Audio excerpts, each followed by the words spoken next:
கேரளாவில் நிலச்சரிவு ஏற்பட்ட அந்த முக்கியமான 3 பகுதிகள் எவை? அங்கு எவ்வளவு பேர் வசித்து வந்தனர் என இணைய விவரங்களுடன் விளக்குகிறார் நமது நெறியாளர் லாவண்யா.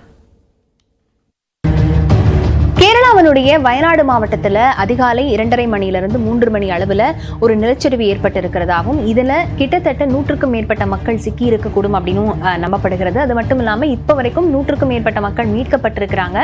44 பேர் வரைக்கும் இதுவரையில் உயிரிழந்திருக்கிறதாக தகவல்கள் வெளியாகி இருக்கிறது. இந்த நிலையில மீட்பு பணிகள்லாம் துரிதகதியில் நடைபெற்று வருகிறது.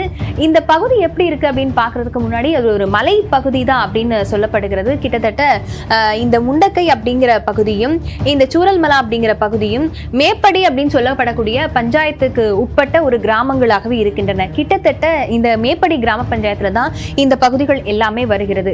133 கிலோமீட்டருக்கு அளவுக்கு சுற்றளவு கொண்டிருக்கக்கூடிய இந்த பஞ்சாயத்துல பார்த்தோம் அப்படின்னா நிறைய பள்ளிகள், கல்லூரிகள், அது மட்டும் இல்லாம மருத்துவமனைகள், ஆரம்ப சுகாதார நிலையங்களும் இது உள்ளடங்கி இருக்கிறது.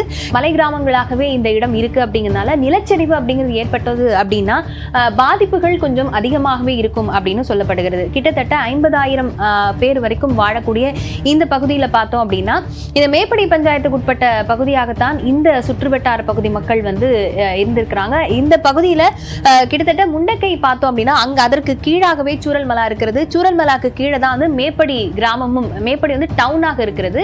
அந்த டவுன் அமைஞ்சிருக்கு அப்படின்னு பார்க்கலாம். இந்த ஒரு வரிசையில தான் வந்து நிலச்சரிவு ஏற்பட்டிருக்குது அப்படிங்கிறதுனால இந்த 3 இடங்கள்ல தான் பாதிப்புகள் அதிகமாக இருக்குது அப்படின்னு சொல்லப்படுகிறது. கிட்டத்தட்ட பார்த்தோம்னா இப்பவுமே கூட கனமழை பெய்து வரக்கூடிய சூழல்ல மீட்பு பணிகளும் நடந்து வருகிறது. இன்னும் பார்த்தோம்னா கிளைமேட் வந்து அடுத்தடுத்த நாட்கள்ல இன்னும் கூட குறைவாகவே இருக்கும் அப்படின்னும் மழைக்கான எச்சரிக்கைகளும் கூட இந்த பகுதியில் விடுக்கப்பட்டிருக்கிறது. இதனால பார்த்தோம்னா மீட்பு பணிகள் கொஞ்சம் தொய்வு ஏற்படலாம் அப்படின்னு சொல்லப்படுகிறது. ஏன் அப்படின்னா நிலச்சரிவு ஏற்பட்ட போதும் கூட மழை பெய்திருக்கிறது. இன்னமும் கூட சில இடங்கள்ல மழை தொடருகிறது அப்படின்னே சொல்றாங்க. மழை தொடர்கிற காரணத்தினால நிலச்சரிவுடன் சேர்ந்து வெள்ளமும் சில பகுதிகளில் அதிகரிச்சிருக்கு அப்படின்னே சொல்லப்படுகிறது. இதனால வீடுகள்ல எத்தனை பேர் சிக்கி இருக்கிறார்கள், நிலச்சரிவுல மண் இருக்கக்கூடிய இடங்கள்ல அதிக எத்தனை பேர் மாட்டியிருக்காங்க அப்படிங்கிறது வந்து இன்னும் உறுதிப்படுத்தப்படாத தகவல்களாகவே இருக்கிறது. இது மட்டும் இல்லாம சுற்றி இருக்கக்கூடிய பகுதிகள் கொஞ்சம் பார்த்தோம் அப்படின்னா காடு நிறைந்த பகுதிகளாகவே இருக்கிறது. ஸோ சுற்றுவட்டாரத்துல இந்த மீட்பு பணிகள் ரொம்பவே எக்ஸ்டெண்ட் பண்ணலாம் அப்படின்னா சொல்லப்படுகிறது.